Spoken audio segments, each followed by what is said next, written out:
Good morning students. अब हम हमारा chapter feast of the death का सेकंड पार्ट देखेंगे। हमने पढ़ा था दूषनागा की मृत्यु हो गई थी और उसके परिवार को पड़ोसियों ने भोजन 3 या 4 दिन तक पहुंचा दिया था। अब आगे द फर्स्ट डे, अब भोजन आना जब बंद हुआ तब की बात है। The first day the food stopped, पहले दिन जब भोजन का आना बंद हुआ। They kept up their hopes till noon, उन्होंने दोपहर तक आशा रखी कि भोजन आएगा। Running to the door each time they heard a footstep outside, और जब भी उन्होंने कदमों की आवाज़ बाहर सुनी तो वो हर बार दरवाजे की तरफ दौड़कर चले गए। But it was only people going about their daily lifes, पर वहाँ पर केवल लोग ही थे जो अपने दैनिक जीवन का काम जो था उसको करने के लिए जा रहे थे। एट सपर टाइम, रात्रि के भोजन के समय, they realised no one was going to bring them food, उन्होंने महसूस किया कि कोई भी उनके लिए आज भोजन लाने वाला नहीं था। So they had to cook at home as they had done before, और इसीलिए आज उन्हें अपने घर पर ही खाना पकाना पड़ेगा जैसा कि वो पहले पकाया करते थे। They had got used to quite a different type of food during the past few days. यद्यपि वो लोग पिछले कुछ दिनों से अलग प्रकार का भोजन कर रहे थे।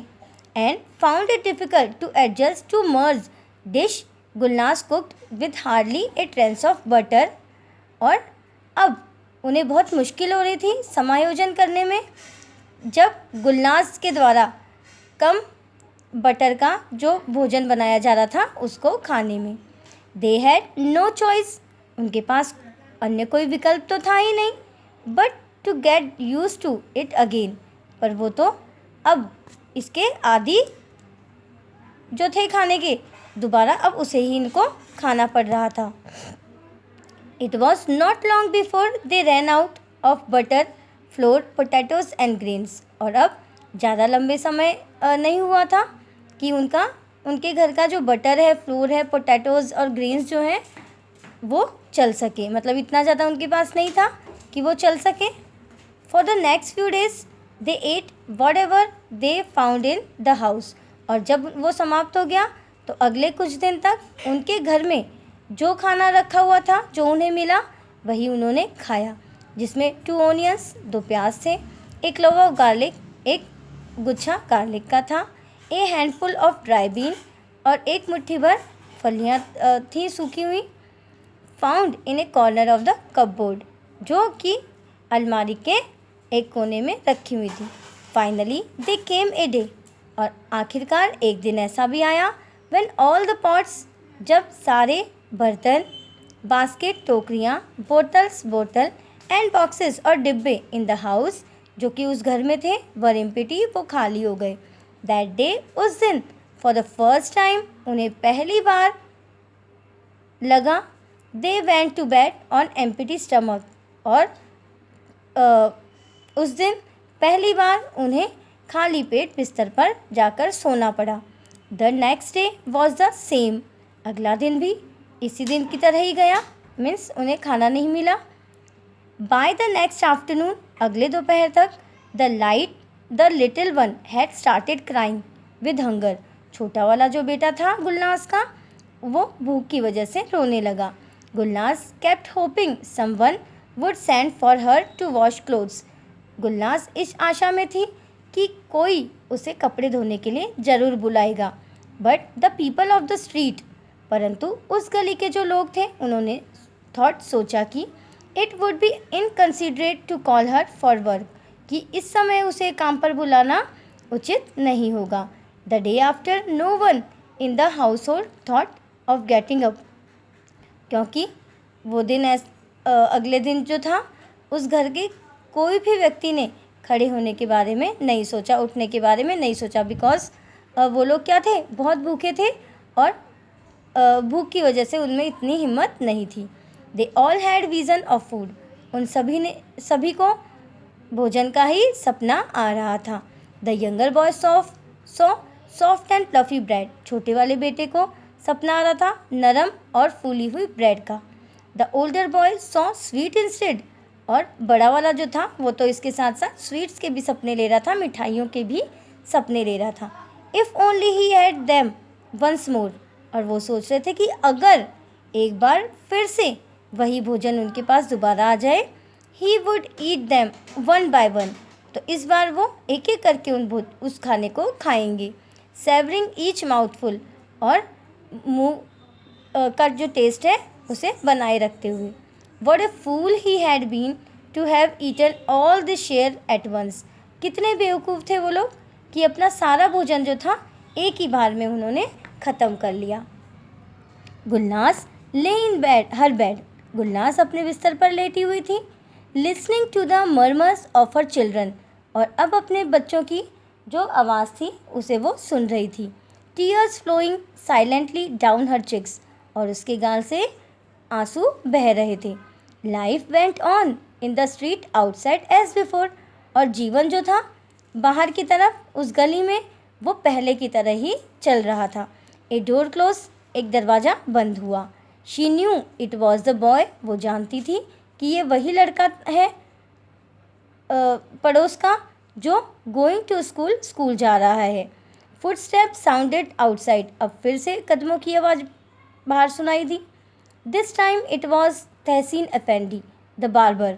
इस बार तहसीन अफेंडी था जो कि एक नाई था। Walking down the street to open his shop, जो कि अपनी दुकान खोलने के लिए जा रहा था। द नेक्स्ट वन, अगला जो था,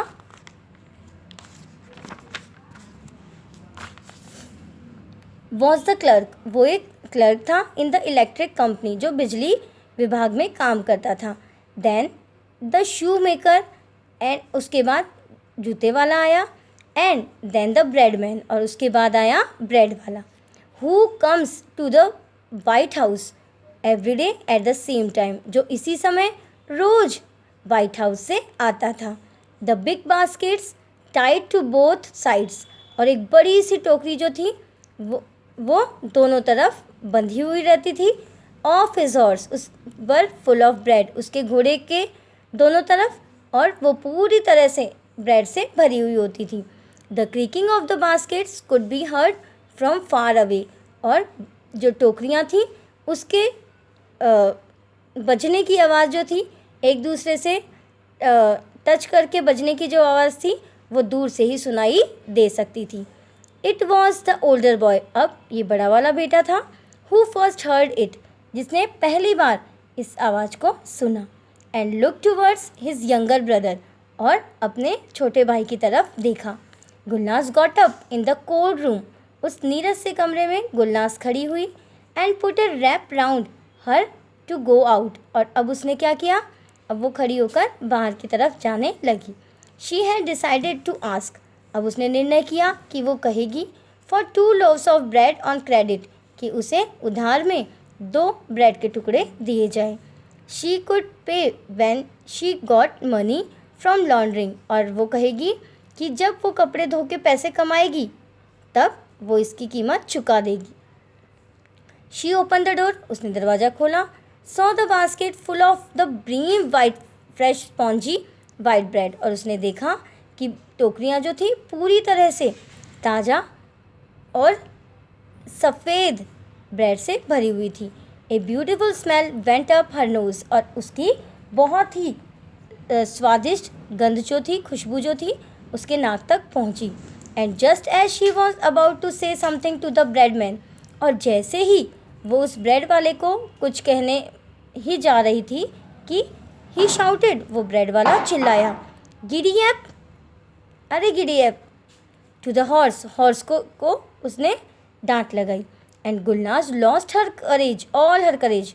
और गुलनाज ने अपना सारा साहस जो था वो खो दिया। नो वर्ड, वो डर गई। No words came from her mouth, और उसके मुंह से एक शब्द भी नहीं निकला। And heavenly smelling food passed by her house. और अब उसके घर से इतना स्वादिष्ट खाने की जो खुशबू थी वो गुजर गई, मतलब चली गई। But she could not stretch out her hand and take it. पर वो अपने हाथ फैलाकर उसे ले नहीं सकी। शी केम इनसाइड, वो अंदर आई, but did not dare look into the fevered eyes of her sons, पर वो अंदर आकर अपने बच्चों की लड़कों की आंखों में आंखें मिलाकर नहीं देख सकी। वेटिंग होपफुली, जो कि उसका एक आशा के साथ इंतज़ार कर रहे थे। Not a word was spoken in the room, कमरे में एक शब्द भी नहीं कहा गया। The boy simply looked at her empty hands, बच्चे केवल उसके खाली हाथों को देख रहे थे। And turn her their eyes away, और फिर उन्होंने अपनी आंखें घुमा ली। It was a long time later that the younger boy broke the silence, और अब काफ़ी लंबे समय के बाद छोटे वाले बेटे ने शांति भंग की, मीन्स चुप्पी भंग की, और अब उसने कहा। अब देखो उसने क्या कहा, हम उसे नेक्स्ट वीडियो में देखेंगे। I hope you understand. Thank you.